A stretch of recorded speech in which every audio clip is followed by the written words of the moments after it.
What do I do when I'm broken? When I'm broken, I relish it. That's what I'm gonna do. I'm gonna use it. Because if I'm broken, then I just found my limitations. And until I know what my limitations are, how can I push them? How can I get better? But once I see it, once I feel it, once I see where I was broken, then I can attack that weakness. I can fill in that gap. I can reinforce that breach.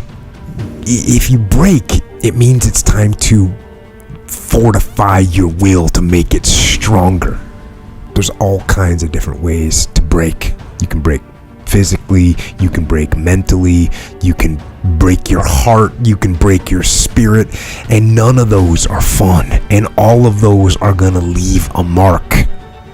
But the mark that they leave can be the mark of victory or it can be the mark of defeat.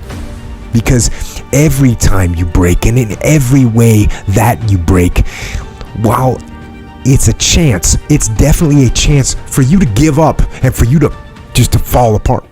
But there's also opportunity. There's opportunity to get stronger and get smarter and get faster and get tougher and get more stable and get more resilient and get better. When you break, you have the opportunity to show the world, the whole world, what you are really made of. So if you break, the fight isn't over. In fact, if you break, the fight is just beginning. And as you crawl up and out of that dismal and wretched place, covered in blood and sweat and dirt and filth, as you rise above what you were, and as you take the form of who you are supposed to be, you will see that in the very act of standing up, in the very act of fighting on, you will become and you will remain unbroken. I'm not saying to put yourself down.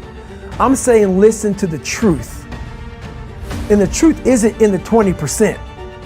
The truth is in this other part of your brain saying, look, man, you're wasting a bunch of percentage here. We have 80 more percent that we're not tapping into, because in this other 80% is suffering, pain, failure, self-doubt, darkness, and then a whole bunch of light. So a lot of us know that.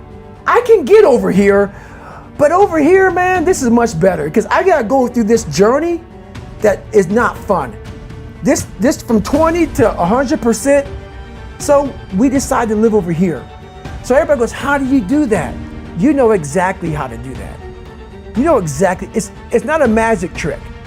There's nothing I talk about in that book that's a magic trick. It's all back down to a very primitive mindset of we just have to do. It's like breathing. Breathing becomes normal. Like we don't even know that we're doing it. That's how you have to live your life. When that alarm clock goes off at 4 or 5 in the morning, your mind says no. You just say, this is what we do. It's what we do now. Because to get to where you want to go, the amount of pain involved, I'm not saying physical, I'm not saying you got to break yourself off. The amount of mental pain of how many times you're going to have to do something that you don't want to do to get to where you want to go is going to be, there's going to be more times you do something that you don't want to do than you are going to want to do it. And that's your new norm. So then it's like breathing. And then once you do this over and over and over again, it becomes like breathing. I don't want to live this lifestyle, but to get to the other side of this, I have to. So if you really want it, you realize what trying is and what trying is not.